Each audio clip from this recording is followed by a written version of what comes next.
네, 잘 쉬고 오셨습니까? 이제 95페이지에 있는 내용을 한번 볼게요. 95페이지. 95페이지를 보시면 2번 부동산 수요의 유형이라고 되어 있고 1번에 성질별 분류가 있어요. 괄호 1번에 개별 수요와 시장 수요가 있는데 개별 수요는 말 그대로 수요자들 한 명 한 명의 개별적인 수요를 얘기해요. 그리고 시장 수요는 그것들을 다 합친 걸 시장 수요라고 얘기를 합니다. 근데 봤더니 파란색으로 수평적 결합에 파란색이 돼 있죠. 그럼 이 부분이 왜 나왔는지 이제 보여드릴게요. 정말 쉬워요. 갑의 수요 곡선이 있습니다. 그래프상에 수요 곡선을 그렸어요. 을의 수요 곡선이 있죠. 시장에 갑과 을만 있다고 한번 가정을 해볼게요. 이 둘. 그러면 이 둘을 더하는데 그럼 더하면 시장 전체의 수요가 나올 거라는 느낌이 딱 드시잖아요. 그럼 이때 갑의 수요는 단위당 가격 100원일 때 몇 개를 사겠다고 얘기했죠? 50개죠. 지금 50개예요. 그럼 단위당 가격 100원일 때 을의 수요는 수요량이 얼마인가요? 60개죠. 그럼 시장 전체적으로 봤을 때는 단위당 가격 100원일 때 사겠다는 양이 몇 개가 될까요? 110개가 되겠죠. 맞죠? 그럼 지금 이 110은 각각의 개별 수요를 수직적으로 결합했나요? 수평으로 결합했나요? 수평으로 결합했죠, 지금. 그 내용이 됩니다. 그러면 지금 500원일 때는 10개와 15개를 더하면 얘는 25개가 되겠죠. 이런 식으로. 그럼 당연히 시장의 수요 곡선은 각각의 개별 수요를 합치면 얘가 더 우측으로 더 많이 퍼질 거 아니에요. 좌우폭이 커지겠죠. 그래서 경사는 더 완만해진다 이렇게 표현이 나오는 거예요. 시장은. 그래서 기억하시는 방법은 시장은 더 많이 변화하니까 한 명 한 명이 변하는 것보다 시장은 더 많이 변하니까 좀 더 탄력적이 된다 이런 식으로 나중에 정리를 할 겁니다. 그래서 시장 수요 곡선은 더 완만해진다 이 표현. 수요량을 지금 수평적으로 결합했다는 걸 보시면 돼요. 그 다음 공급의 내용을 보시기 전에 지금 수요 부분에서 95페이지에 괄호 2번에 실질적 수요와 잠재적 수요가 있는데 실질적 수요는 우리가 아까 봤던 유효 수요라고 생각하시면 됩니다. 사고자 하는 욕구에 살 수 있는 능력을 구비한 상태. 그때 주의하실 건 그 구매력에는 자기 돈만 다 있어야 되는 건 아니고 남에게 빌린 돈도 포함해서 구매력을 이룰 수 있다. 실제로 현실에서 그렇잖아요. 그러니까 우리가 10억짜리 만약에 아파트를 산다 그러면 내 돈 3억에 은행에서 7억을 빌려서 구입할 수도 있겠죠. 그런 개념이 됩니다. 그리고 잠재적 수요는 사고자 하는 욕구는 있으나 살 수 있는 능력이 없는 상태가 되는 거고. 그래서 지금 정확히 중간에 95페이지예요. 동그라미 2번 잠재적 수요 밑에 세 줄 내려가 보시면 니은에 부동산 정책 수립 시에 정부는 저소득층을 무시하면 되나요? 안 되죠. 그러니까 잠재적 수요, 저소득층도 고려해야 된다. 근데 시장은 누구만 고려한다? 유효 수요만 고려한다. 그 다음 괄호 3번에 본원적 수요와 파생적 수요의 개념이 있어요. 그럼 본원적 수요는 본래 그것이 갖고 싶은 거예요. 그래서 얘는 최종 소비재의 수요입니다. 근데 최종 소비재를 생산하기 위해서는 생산재가 필요하잖아요. 그럼 생산재의 수요는 최종 소비재의 수요로부터 파생된 파생적 수요라는 표현을 쓰는 거죠. 그래서 얘를 어떻게 생각하시면 되냐면 간단하게 이런 개념입니다. 주택 수요가 있어요. 그럼 본래 근원적으로 A라는 수요자가 갖고자 하는 건 뭐냐면 주택입니다. 그럼 주택 수요는 본래 근원적으로 얘가 갖고 싶다 그래서 얘를 본원적 수요라는 표현을 써요. 본원적 수요가 됩니다. 근데 주택을 이미 지어진 상태의 주택을 가질 수도 있겠지만 주택을 지어서 가질 수도 있잖아요. 그럼 주택을 짓기 위해서는 토지가 필요하겠네요. 그럼 토지 수요가 발생이 된 거죠. 그럼 토지의 수요는 주택의 수요로부터 파생된 수요가 됐네요. 그래서 얘를 파생적 수요 또는 파생 수요라고 합니다. 되시겠죠? 그럼 이제 둘을 주는 거예요. 지금 주택과 토지 이렇게 둘이잖아요. 둘을 주고 뭐가 본원적 수요고 뭐가 파생적 수요인지를 섞어서 문제를 낼 수 있어요. 그때 본원적 수요는 최종 소비재의 수요죠. 소비재.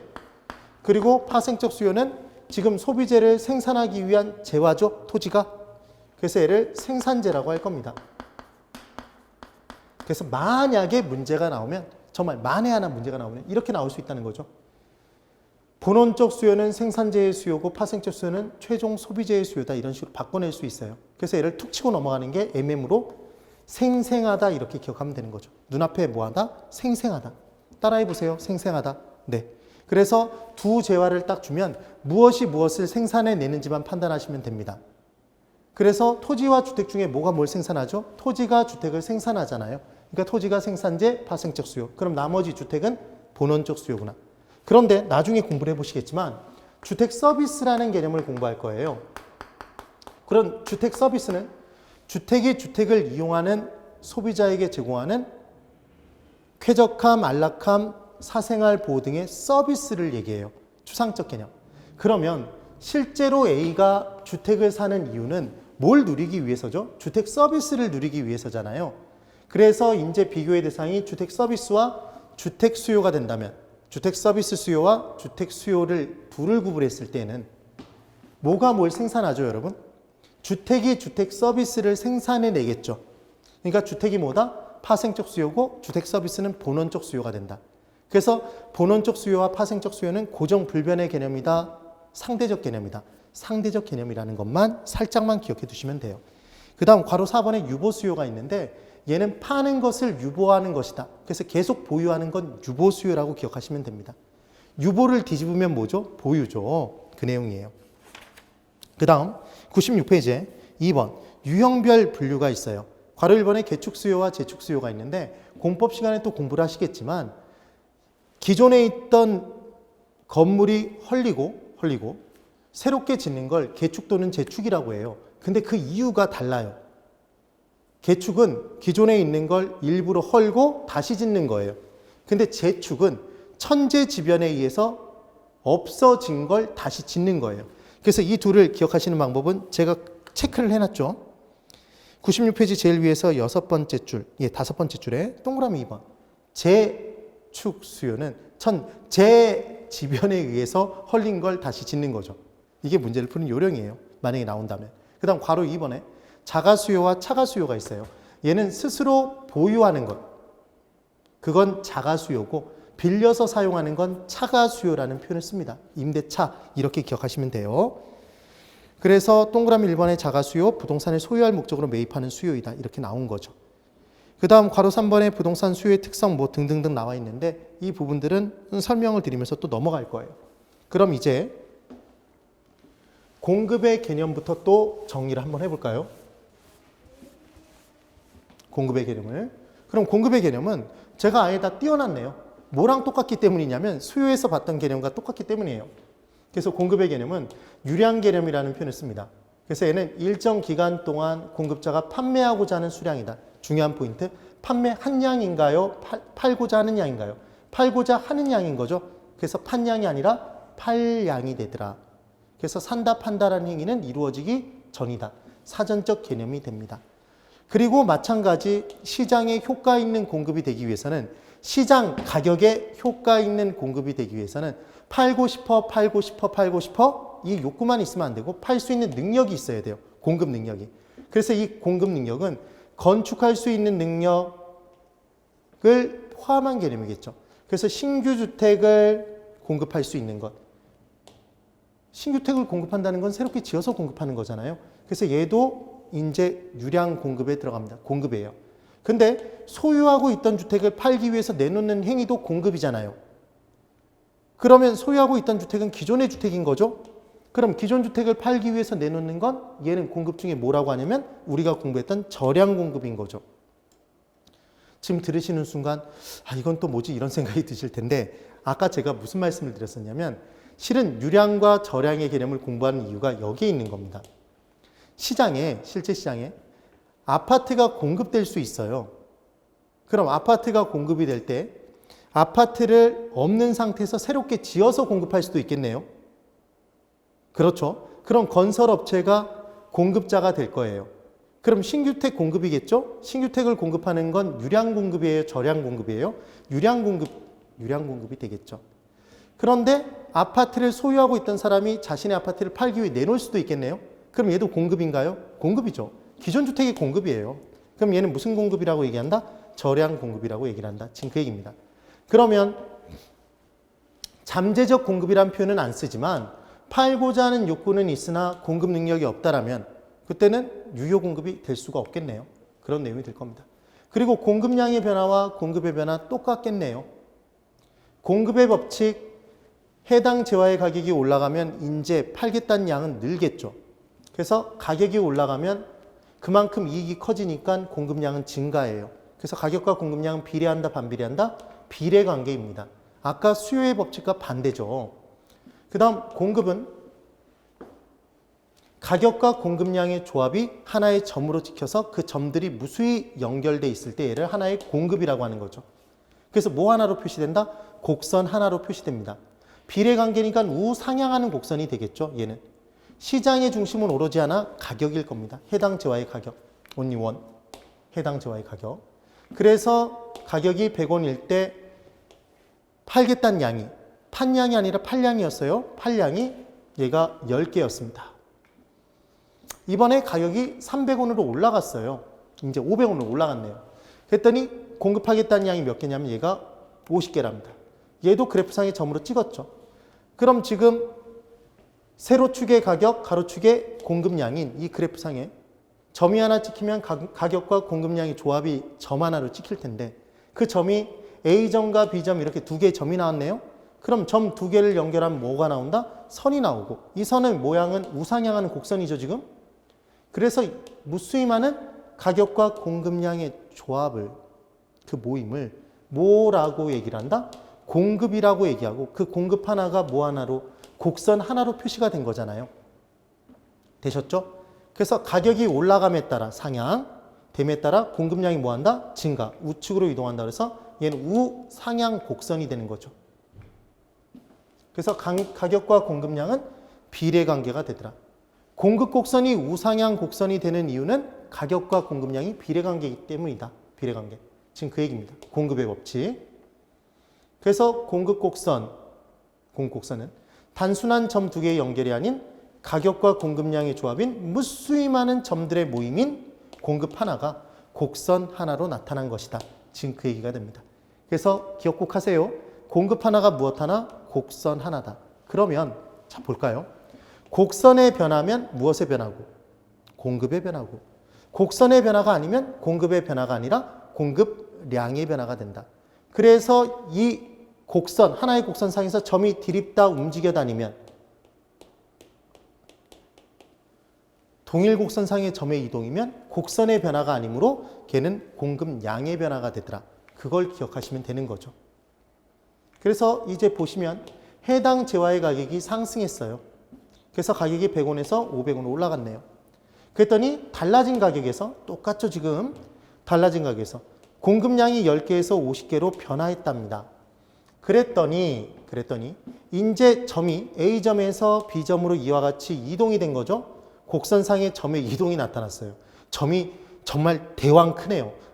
그래서 동일 곡선상의 점의 이동으로 이렇게 나타나면 무엇의 변화가 아니므로 곡선의 변화가 아니므로 얘는 공급의 변화가 될 수가 없더라. 얘를 뭐라고 한다? 공급량의 변화라고 한다. 그래서 해당 재화의 가격은 오로지 하나죠. 그래서 해당 재화의 가격이 변함에 따라 달라진 가격에서 공급량이 변하는 걸 공급량의 변화라고 하더라. 해당 재화의 가격이 하나니까 공급량의 변화로 분석하는 건 오로지 하나밖에 없다. 지금 그 얘기입니다. 그러면 공급의 변화는 뻔하겠네요. 기술 향상이 이루어지면 당연히 동일한 가격에서 이제 팔겠다는 양이 늘겠죠. 그래서 기술 향상으로 동일한 가격 100원일 때 이제 팔겠다는 양이 공급량이 10개에서 13개로 변화했어요. 그럼 원래 곡선 밖으로 삐져나간 오른쪽으로 삐져나간 점이 하나 나왔죠. 이제 노란 점이 하나 나온 겁니다. 그래서 A 다시 점이 나왔어요. 그 다음 동일한 가격 500원일 때 공급하겠다는 양이 50개였는데 기술 향상으로 공급하겠다는 양이 늘어서 얘가 55가 됐네요.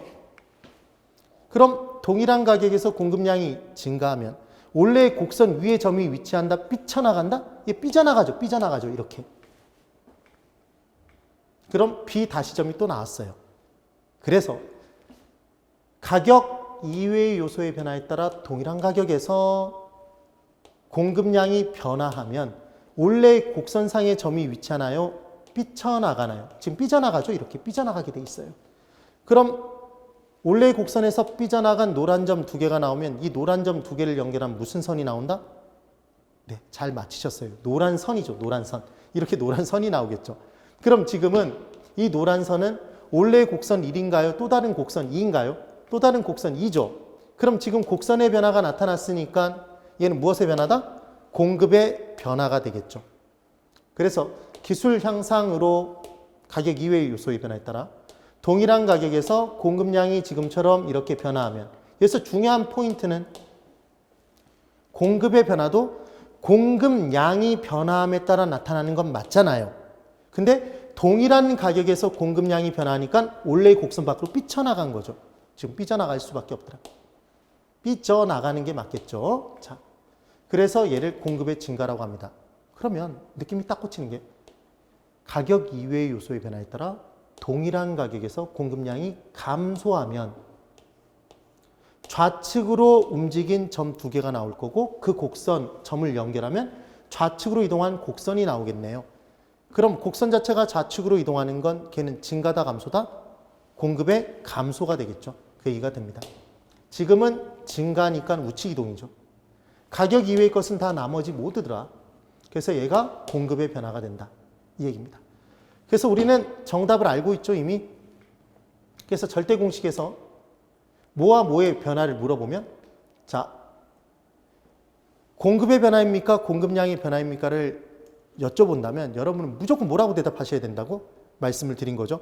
공급의 변화라고 대답을 해주시는 거예요.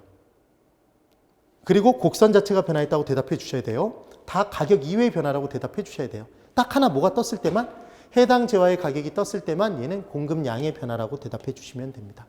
얘만 곡선상의 점의 이동이라고 대답하시면 돼요. 이렇게 정리를 해두세요. 그래서 공급의 법칙은 가격과 공급량의 관계 비례관계였어요. 제가 얘를 이제 그려볼 거예요. 가격이 올라가면 공급량 증가하죠. 그래서 얘 우상향하는 곡선이 됩니다. 가격 100원일 때 공급량 10개, 그 다음 가격이 500원 올라갔을 때 공급량이 50개예요. 아까 그래프죠? 똑같아요. 그럼 얘를 연결하면 이와 같은 선이 나오겠죠. 그래서 이렇게 우상향하는 곡선이 나온 이유는 가격이 상승함에 따라 상향함에 따라 공급량이 뭐 했기 때문이다? 증가했기 때문인 거죠. 그래서 우상향하는 곡선이 된 거예요, 지금. 그래서 일반적인 재화들은 해당 재화의 가격이 올라가면 공급량이 증가될 수 있으니까 우상향하는 곡선이 됩니다. 그렇죠? 지금 그 얘기예요. 그런데 이제 공급 곡선 그리기 연습을 한번 해볼게요. 이걸 이해해 두면 굉장히 쉬워집니다. 여기 점, 임의의 점이 하나가 있어요. 여러분 이렇게 찍어 보셔도 돼요. 이 점이 있어요. 그때 가격이 올라갔습니다. 임의의 첫 번째 점을 놓고 가격 상승이 이루어졌어요. 그럼 가격이 상승되면 지금 가격은 상하로 움직이잖아요. 가격이 상승이면 점이 위로 올라가겠죠? 점이 이렇게 위로 올라가요. 근데 여기에 그대로 찍힌다는 얘기는 공급량이 그대로라는 얘기인데 공급량이 이제 증가하겠죠? 공급량이 증가하면 어디로 이동? 우측으로 이동이 되겠죠. 점이 이렇게 오른쪽에 찍혔어요. 그럼 지금 이 두 번째 점이 찍힌 상태에서 임의의 첫 번째 점과 연결시키면 이와 같은 선이 나오겠네요. 얘가 무슨 곡선이죠? 우상향하는 곡선으로 공곡선이 나온 거죠. 얘는 가격이 상승함에 따라 뭐가 증가해서 공급량이 증가하니까 우상향하는 곡선이 됐다는 얘기입니다. 맞죠? 지금 이 얘기예요. 그런데 이제 뭐가 다른가 보세요. 임의의 첫 번째 점이 있습니다. 가격이 상승했어요. 똑같네요. 그때 공급량이 증가하는데 공급량이 더 적게 증가했어요. 공급량의 증가가 적어요. 그럼 두 번째 점이 첫 번째 점 위로 올라간 점에서 얼마 우측으로 멀어지지 않았죠. 그럼 이 두 번째 점 찍어놓고 첫 번째 점과 두 번째 점을 연결시켜 보면 얘는 곡선의 기울기가 가파른가요? 이걸 느끼시란 얘기예요. 이것 때문에 하는 거예요, 지금. 그러면 공곡선은 우상향 곡선이긴 한데 가격의 상승에 따라 공급량 증가가 이루어져서 우상향하는 곡선이긴 한데 얘가 경사가 더 급해졌죠. 왜 경사가 급해졌죠? 절 보실까요? 점 하나를 찍었어요. 가격이 상승했네요. 공급량이 증가하니까 이렇게 우상향하는 곡선이 됐던 건데 임의의 점 찍어놓고 가격이 올라가서 공급량이 조금밖에 증가가 안 되면 두 번째 점이 얼마 멀어지지 않았잖아요. 그러면 연결시키면 경사는 급하네요. 기울기가 크죠. 지금 그 얘기입니다. 그래서 측정 기간이 단기간이라면 해당 재화의 가격이 올라가고 공급량이 증가, 변화할 때 측정 기간, 하루 본다, 1시간을 본다, 2달을 본다, 이게 측정 기간이죠. 그럼 그 측정 기간을 단기에 살펴볼수록 얼마 못 증가하겠네요. 그래서 얘가 기울기가 급하겠죠. 가파르게 됩니다. 이 내용이에요. 그러면 이번에는 자, 똑같아요. 임의의 첫 번째 점이 있습니다. 가격 상승시키겠죠. 그러면 이제 공급량이 증가할 텐데 공급량의 증가가 이만큼 더 많이 이루어졌어요. 그러니까 공급량이 증가가 더 많으니까 이렇게 더 오른쪽으로 이동이 됐겠죠. 그럼 임의의 첫 번째 점과 두 번째 점을 연결시켜 보면 이와 같이 곡선의 기울기가 더 완만해지나요? 공곡선은 우상향 곡선이긴 한데 우상향 곡선 기울기가 더 완만해졌죠. 기울기가 작아졌죠. 경사는 완만해졌답니다. 그 말은 해당 재화의 가격이 올라갔을 때 측정 기간을 오랜 기간에 걸쳐서 측정하면 그 기간 중에 공급량 증가가 더 많이 이루어질 수 있잖아요. 이 얘기입니다. 그러니까 여러분 뭘 기억하시라는 얘기냐면 가격의 상승은 똑같아요. 그때 공급량이 많이 증가하면 많이 증가할수록 두 번째 점이 더 오른쪽에 찍히죠. 그럼 연결한 설은 좀 더 완만해질 수밖에 없다는 얘기를 하고 있는 거예요. 그걸 보여드리고 있습니다. 그럼 볼까요? 임의의 첫 번째 점 똑같죠? 공급량 증가 더 많이 됐다면 이렇게 경사가 더 완만해지죠. 이걸 느끼시란 얘기예요. 그러면 이번에는 저 멀리 잡은 이유는 더 멀리 들어가기 위해서요. 임의의 첫 번째 점 가격 상승했습니다. 그때 공급량이 증가가 여기까지 증가를 했대요. 그러면 곡선이 더 완만해진 게 보이시나요? 우상향 곡선이? 이걸 느끼시란 얘기예요. 그렇습니다. 그렇죠. 경사가 더 완만해지고 기울기는 더 작아진 거예요. 그러면 이번엔 가격이 상승했어요. 그랬더니 공급량 증가가 나타나는데 요만큼만 증가했대요. 정말 조금 증가했네요. 근데 아예 공급량의 증가가 없었대요. 이번엔. 자, 다시 가격이 상승했습니다. 가격이 상승했죠. 그럼 공급량의 증가가 나타나야 될 텐데 공급량 증가가 하나도 나타나지 않았대요. 그럼 점이 여기에 찍히겠죠. 가격만 올라가고 양의 증가는 없으니까. 그럼 이 점 두 개를 연결하면 이와 같은 수직선이 나올 거잖아요, 여러분. 그렇죠? 그럼 공곡선이 수직선이 됐다는 얘기는 가격은 아무리 변화해도 상하로 변화해도 양의 변화가 하나도 없는 거죠. 이 얘기입니다. 그래서 공곡선이 수직선이 되면 가격의 상승을 해도 가격이 상승해도 공급량이 하나도 증가하지 못한다는 얘기예요. 맞죠? 그리하여 토지의 물리적 공급 곡선은 우리 오늘 첫 번째 시간에 했던 것. 토지의 물리적 공급은 가능하다, 불가능하다, 불가능하다. 생산할 수 없으니까 부증성의 특성 때문에. 그래서 토지의 물리적 공급 곡선은 가격이 상승해도 공급량을 하나도 못 늘리기 때문에 수직선이 된다. 지금 그 얘기입니다. 맞죠? 이 내용이죠. 그래서 그 부분까지 내용을 설명을 드렸고 이제 어디를 한번 보실 거냐면 탄력성 부분의 내용은 우리가 다음 주에 연결을 해서 볼 거예요. 그래서 먼저 108페이지에 있는 부동산 시장의 균형의 이동을 설명을 한번 드려볼 거예요. 균형의 결정과 이동입니다. 그럼 우선 균형이 뭔지를 봐야 돼요. 균형이 뭔지를. 균형의 개념은 균형은 당연히 무언가 두 가지가 같다는 개념이겠죠. 그래서 뭐가 같은가 봤더니 시장은 수요와 공급이 만나는 곳이에요. 그래서 균형은 수요량과 공급량이 같은 게 균형이랍니다. 여러분 절대로 균형은 수요와 공급이 같은 게 아니에요. 왜 그런지는 설명을 또 드릴 거예요. 자, 그래서 균형의 결정은 수요 곡선과 공 곡선이 교차하는 점, 이게 균형점이 된답니다. 그래서 균형점은 균형점에서의 가격, 균형 가격과 균형점에서의 거래량, 균형 거래량의 조합으로 이루어진대요. 그럼 이제 그려볼 거예요. 제가 그래프상에 세로축에 가격이라고 적고 가로축에 수급량이라고 적었잖아요. 그럼 수급량은 수요량과 공급량의 합침 표현입니다. 그러니까 지금 이 그래프상에서는 수요만 보겠다, 공급만 보겠다, 둘 다 동시에 보겠다, 둘 다 동시에 보겠다는 얘기예요. 그럼 우선 우하향하는 곡선 하나를 그렸네요. 그럼 우하향하는 곡선이 그려준 순간 가격과 반비례 관계라는 거잖아요. 그럼 가격과 반비례 관계인 건 수요량일 거예요. 그럼 가격과 수요량의 관계를 무수히 많은 조합들을 얘기한 게 그게 바로 뭐였다? 하나의 수요였죠. 이게 수요 곡선이었잖아요. 그리고 이제 우상향하는 곡선이 그려졌어요. 그럼 얘는 가격과 비례 관계인 거죠. 공급량의 관계. 가격과 공급량의 관계가 하나의 뭐였죠? 공급 하나였죠. 그게 무엇 하나로? 곡선 하나. 이렇게 나왔네요. 그래서 지금 수요 곡선과 공 곡선이 시장에서 교차한 점이 있어요. 얘를 뭐라고 하냐면 균형점이라고 하는 거죠.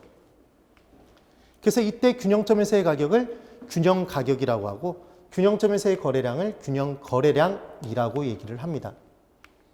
되셨죠? 그래서 이 균형점에서의 거래량은 잘 보세요. 예를 들어 얘가 균형 거래량이 얼마인가 봤더니 얘가 300이랍니다.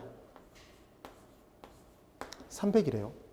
그러면 지금 공급 곡선에서 이 점을 따라 내려가 보면 얘는 공급량이죠.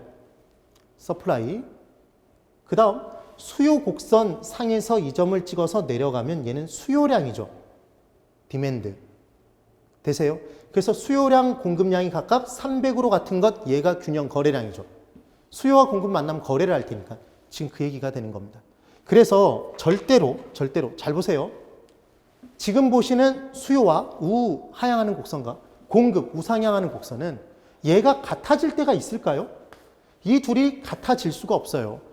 그러면 시장이 균형을 이루고 있다는 얘기는 같단데 뭐와 뭐가 같은 거다? 수요량과 공급량이 같은 거지 수요와 공급이 같은 상태가 절대로 아닙니다. 이게 또 문제의 포인트예요. 여기까지 되셨죠? 그러면 이제 균형 가격을 만약에 문제에서 구해보라 그러면 이때는 균형 상태를 맞춰놓고 그때 가격이 균형 가격이라고 얘기해야 되니까 균형 무엇과 무엇이 같을 때?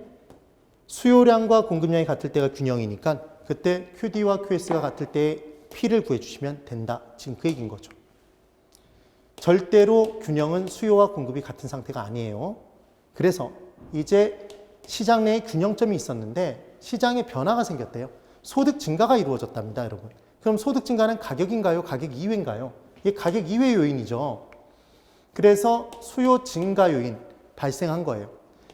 분석을 해보면 별다른 얘기가 없으면 소득이 증가하면 수요가 증가하는 게 정상이잖아요.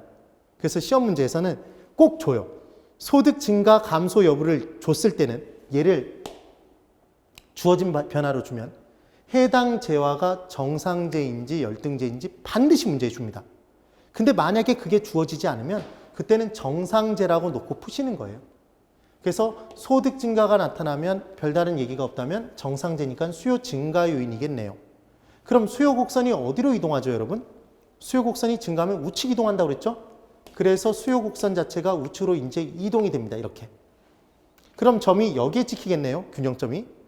그럼 이 두 점을 놓고 비교해 보면 이제 가격은 상승했나요? 전에보다 가격이 상승했잖아요. 위에 있으니까. 위에 점이 찍혔으니까. 그 다음 얘는 우측에 있네요. 그러니까 균형 거래량은 증가했다 이렇게 판단하면 되는 거죠.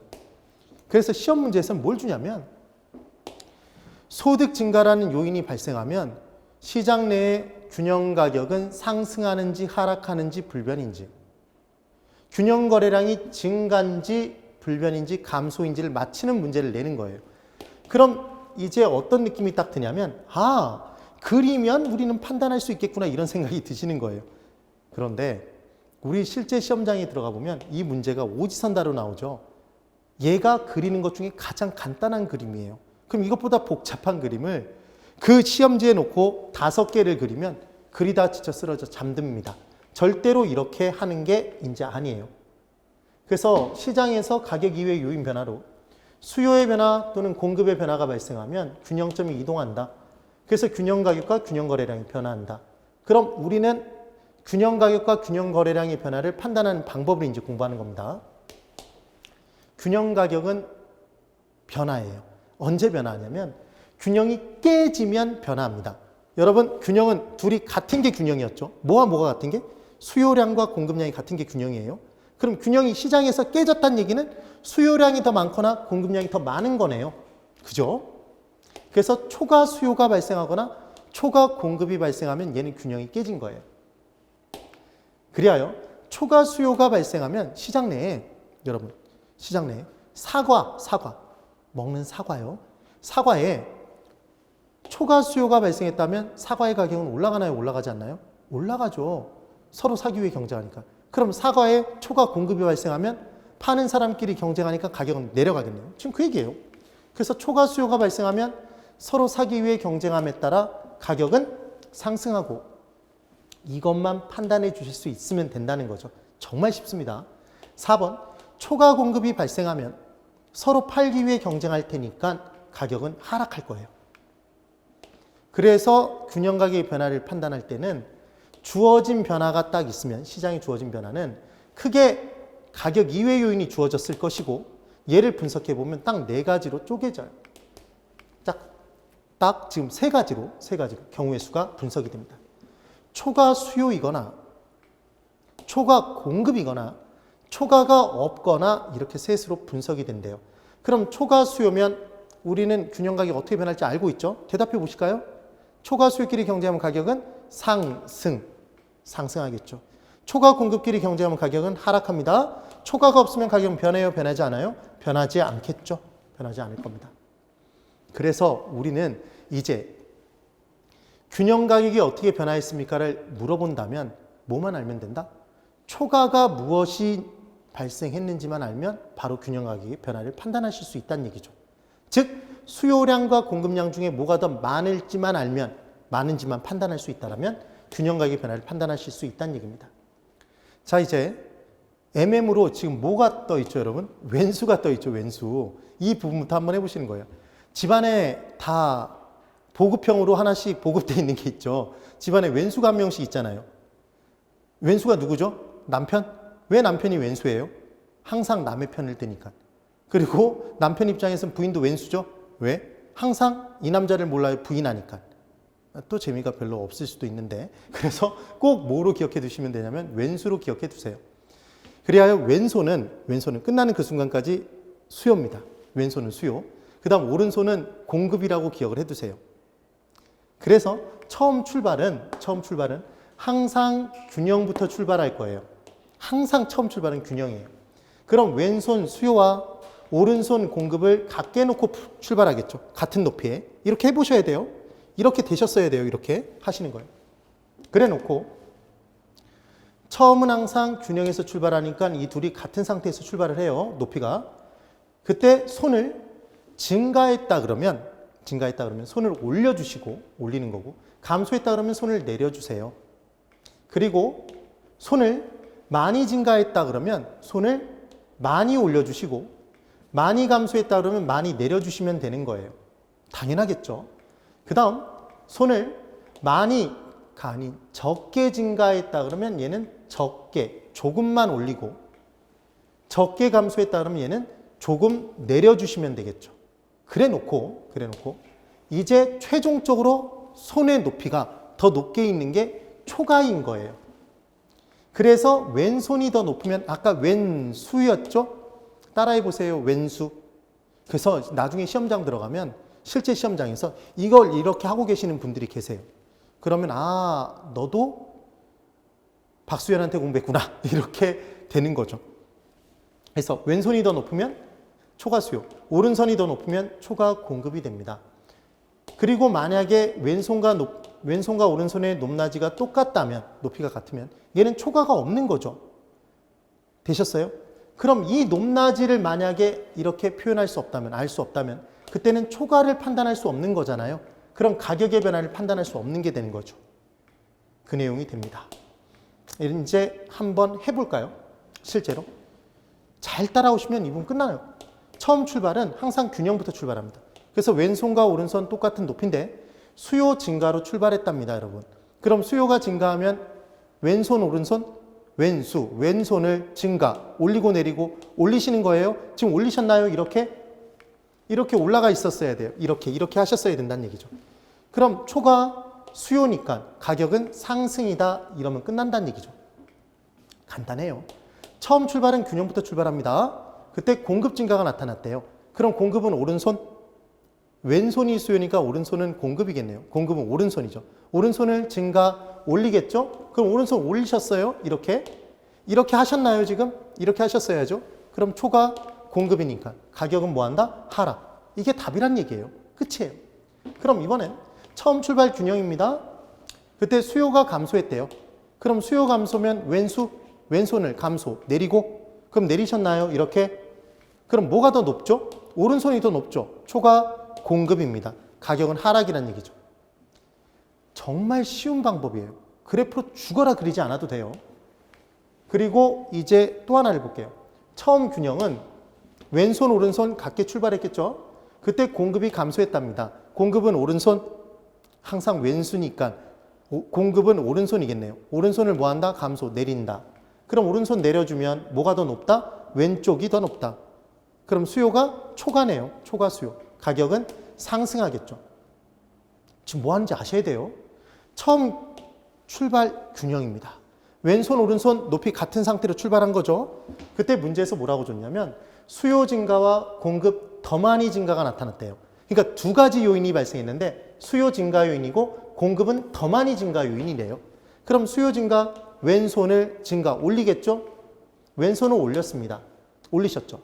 그리고 공급 더 많이 증가하니까 얘는 오른손을 더 높이 올리겠네요. 이게 포인트인 거죠. 그럼 뭐가 더 높죠? 오른손이 더 높죠. 초과 공급, 가격은 뭐한다? 하락. 이렇게 판단해 주시면 된다는 거예요. 몸으로 익히는 부동산 학개론. 그 다음 처음 출발 균형입니다. 왼손 오른손 같았죠? 그때 수요 증가와 공급 증가가 같게 나타났대요. 중요한 건 같게 나타난 거죠. 그럼 높이를 같게 올리면 되겠네요. 수요 증가 왼손 올리고 왼손 올리셨어요? 올렸네요. 그 다음 공급 증가 오른손 올리네요. 그때 똑같이 올리는 게 포인트인 거죠.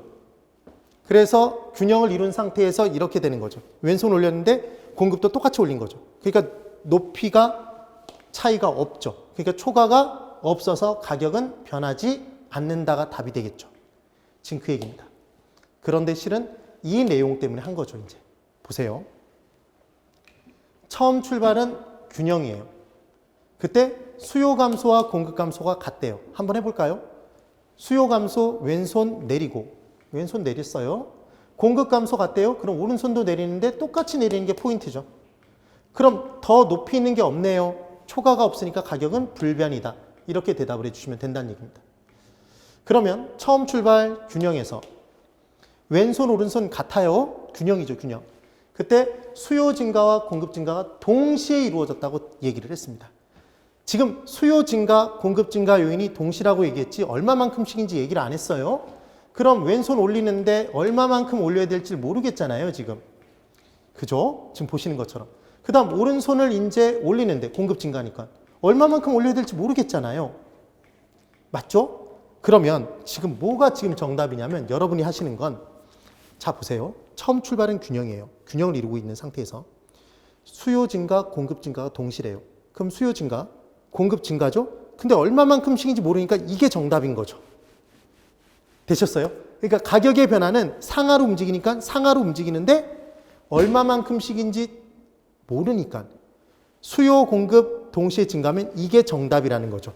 그러니까 초과를 알 수 없으니까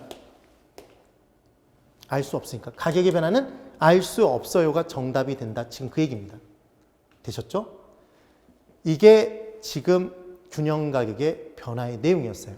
그럼 두 번째로 균형 거래량의 변화를 따져볼 텐데 우리는 균형점의 이동 내용을 판단하고 있는데 균형점은 균형 가격과 균형 거래량의 조합이니까 균형 가격의 변화가 상승일지 불변일지 하락일지를 먼저 공부한 거잖아요. 그럼 균형 거래량이 그 변화 요인에 따라 증가로 끝나는지 불변인지 감소인지 이것만 판단하시면 된다는 거예요. 둘을 구분해서 지금 공부를 하고 있어요. 이때 균형 거래량의 변화는 더 쉽습니다. 증가면 증가, 감소면 감소 이렇게 대답하시면 돼요. 생각을 하시면 안 돼요. 무조건 증가면 증가, 감소면 감소 이렇게 대답해 주시면 돼요. 상황은 이제 네 가지 상황이 나옵니다. 수요 공급 각각 증가, 감소 이렇게 두 번씩 나오겠죠. 그래서 수요 증가 요인이 발생했다 그러면 거래량은 증가인가요, 감소인가요? 제가 생각하지 말라고 그랬죠. 증가면 증가. 거래량은 증가입니다. 두 번째, 공급 증가 요인이 발생했대요. 시장에 어떤 요인이 주어져서 분석했더니 공급 증가래요. 그럼 공급 증가면 거래량은 증가. 망설이시면 안 돼요. 증가면 증가니까 거래량 증가. 3번, 수요 감소면 거래량은 감소. 어떻게 이렇게 잘 알죠? 증가면 증가, 감소면 감소니까. 그럼 공급 감소면 거래량은 감소이겠네요. 이 내용이죠. 그럼 거래량 증가와 거래량 감소가 동시에 만약에 발생이 된다면 거래량 증가가 거래량 감소보다 더 크다면 얘는 전체적으로 거래량은 증가하겠죠. 거래량 증가와 거래량 감소가 만약에 똑같다면 100 늘었는데 100이 감소되면 원래량 그대로겠네요. 그래서 거래량은 불변이에요.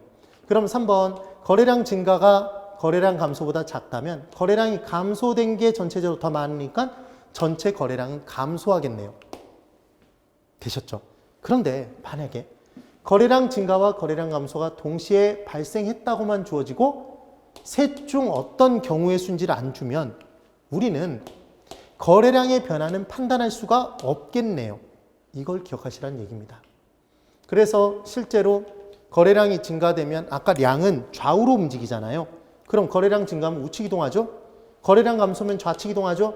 제가 몸으로 보여드릴게요. 보세요. 여기 균형 점이 있었어요. 균형 거래량이 여기 있겠죠. 좌우 변화에. 그때 거래량 증가하면 우측 이동이에요.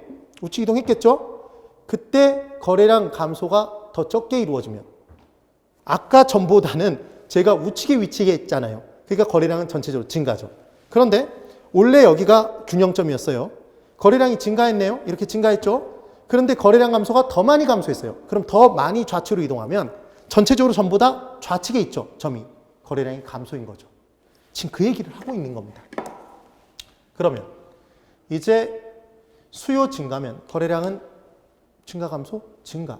지금 어디라고 있냐면 지금 여러분 109페이지 내용 받고 지금 111페이지 내용을 보고 있는 거잖아요. 그래서 수요 증가면 거래량은 증가. 수요 이제 공급 증가면 거래량 증가. 증가면 증가니까요. 그럼 수요 감소면 거래량 감소. 공급 감소면 거래량 감소. 이걸 보시면서 이제 이런 생각 하시는 분이 계세요. 아, 저걸 어떻게 저렇게 빨리 하지? 이것보다 더 빠르게 할 수도 있어요. 증가면 증가, 감소면 감소니까. 이렇게 돼 있죠. 그러면 5번. 수요 증가와 공급 증가가 동시에 나타났대요. 그럼 거래량 증가와 거래량 증가가 동시에 나타나면 거래량 빼도 박도 못하게 이걸 빼박이라고 하죠. 거래량은 증가예요. 증가. 그 다음 수요 감소와 공급 감소가 동시에 나타났다 그러면 거래량 감소와 거래량 감소가 동시니까 거래량은 감소한다. 그 다음 약간 고난이도 들어가 볼까요? 고난이도도 아니에요. 실은 수요 증가, 거래량 증가가 공급 감소, 거래량 감소보다 크면 전체적으로 거래량은 증가. 끝. 수요 증가, 거래량 증가가 공급 감소보다 작으면 거래량 감소보다 작으면 거래량은 전체적으로 감소. 9번. 거래량 증가, 지금 수요 증가와 공급 감소가 같으면 거래량 증가와 거래량 감소가 같은 거잖아요. 그럼 거래량은 불변이겠죠. 그럼 10번.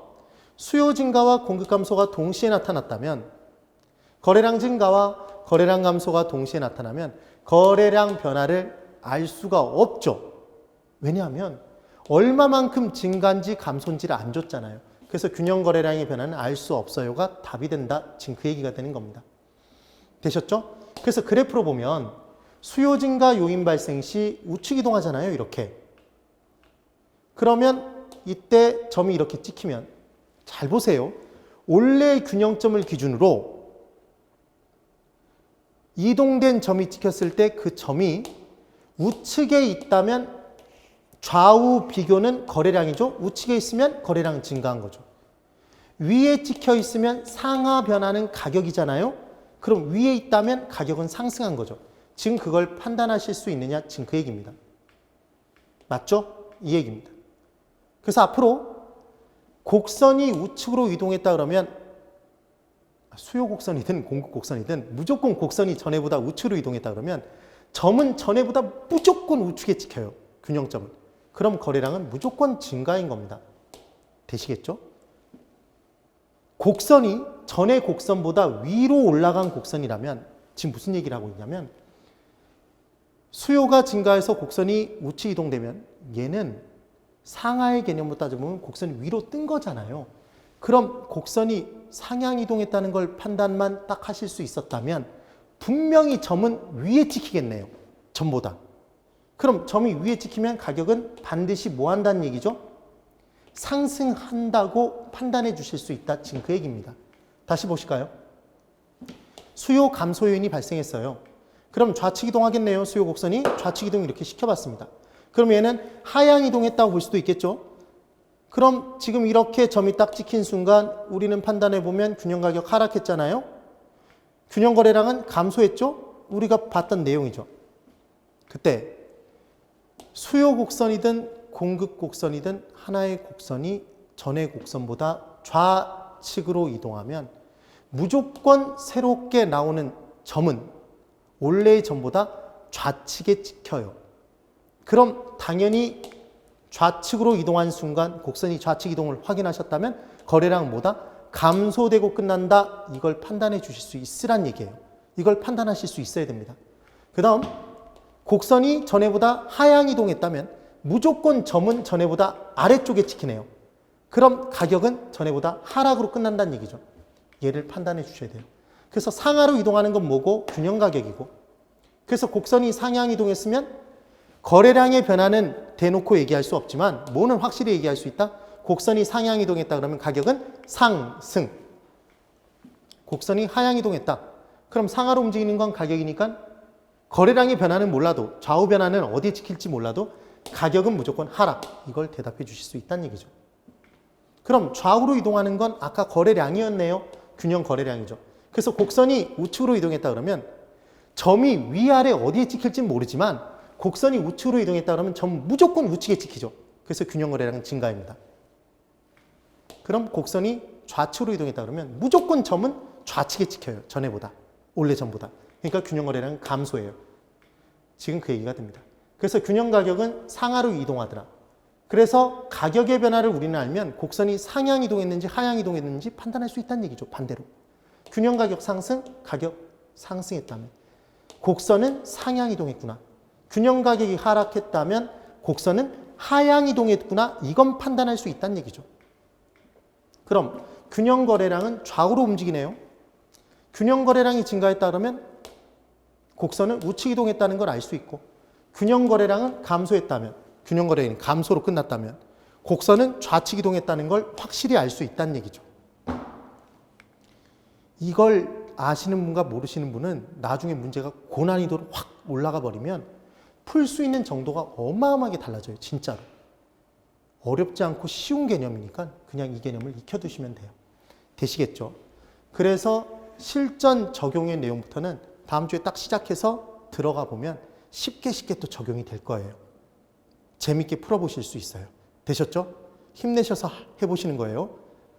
그리고 지금 우리가 어디까지 설명을 드린 거냐면 112페이지 내용까지 설명을 드렸네요. 그래서 다음 주에 딱 시작할 때 뭘 하고 시작할 거냐면 113페이지의 그 연습 문제를 풀면서 복습 겸 진도를 뽑아가면서 설명을 드릴 겁니다. 그래서 다음 주에 정말 재밌는, 근데 저는 재밌는데 첫 번째 장애물이에요. 탄력성이라는 개념을 한번 들어가 볼 거예요. 많이 어렵지 않으니까 정확하게만 잘 따라 들으시면 됩니다. 복습 잘 하시면서 따라오세요. 그래서 기본이론 과정을 지금 듣고 계시는 분이 계시면 제가 그 밴드에 학습 전략 멘토링을 올려놨어요. 왜 한 과목씩 공부해야 되는지, 그리고 왜 개론의 경우에는 기본이론 과정을, 기초인문 과정을 들으신 분이라면 기본이론 과정을 일일이 다 처음부터 듣지 마시고 시간을 전략해서 다른 과목, 민법을 공부하시라는 말씀을 드렸는지 꼭 한번 학습 전략 멘토링을 들어가서 다 일일이 처음부터 1탄부터 3탄에 2까지 올라가 있는 걸 꼭 봐주시기 바랍니다. 정말 학습에 도움이 되라고 정말 시간을 들여서 만든 동영상이에요. 멘토링 동영상. 꼭 보시기 바래요. 그러면 기초 입문 과정을 시간을 정해놓고 전체 총 55시간 개념으로 공부를 했을 때 점수가 65점 이상 그냥 가뿐하게 나오는 걸 제가 실제 증거를 제시하면서 다 설명드린 내용들을 보실 수 있어요. 되시겠죠? 꼭 정리가 되셔야 됩니다. 예, 오늘 여기까지 진행할게요. 정말 수고 많으셨습니다. 수고 많으셨습니다.